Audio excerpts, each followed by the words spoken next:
Salam, 3 may AC qəbuluna düşmüş bir suala baxırıq. Hansı ki, fayl və qovluqla bağlı bir sualdır. Deyir ki, hər hansı qovluqda test.doc faylı saxlanılır. Məsələn, götürək bir dənə X qovluğu. X qovluğunda nə saxlanılır? Test.doc. Test.doc faylı. Baxın, bu tip sualda oxuduqca başlayın artıq qeydlər götürməyə. Deyir, istifadəçi həmin qovluqda, yəni X qovluğunda dərs alt qovluğu yaradır. Deməli, X-in içində bir dənə dərs yaradılır. Dərsin də içində test.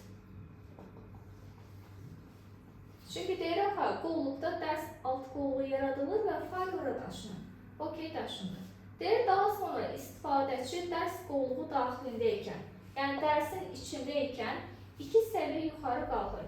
Yuxarı deyəndə sol tərəfə gedir. Bir səviyyə yuxarı qalxanda X-in içinə gəlir. Təzən bir səviyyədə yuxarı gələndə bir qadında random bir dənə qovluğun içərisinə gəlir.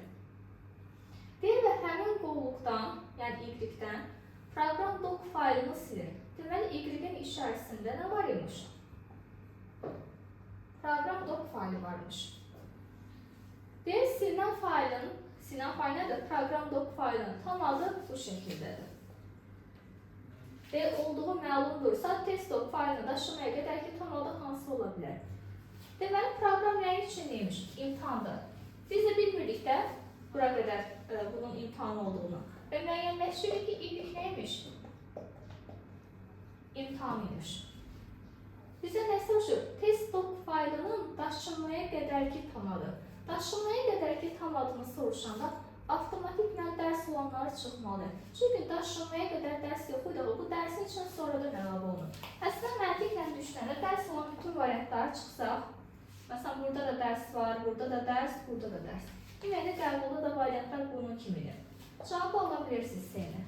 Amma məsələn, elə ola bilər ki, qəbulda məsələn, 3 variantda dərsi verməsin. Yaxşı, bu zaman necə tapırıq? Bilirəm ki, X nəyin içindəymiş? Y-in içində. Y-i aldım imtihan. Deməli, imtihan gəlməlidir. X-in üçün random bir dənə ad verə bilər, sonra test.doc gəlməlidir. Elə həqiqətən də buna uyğun variantını sevdim. Baxın bu şəkildə.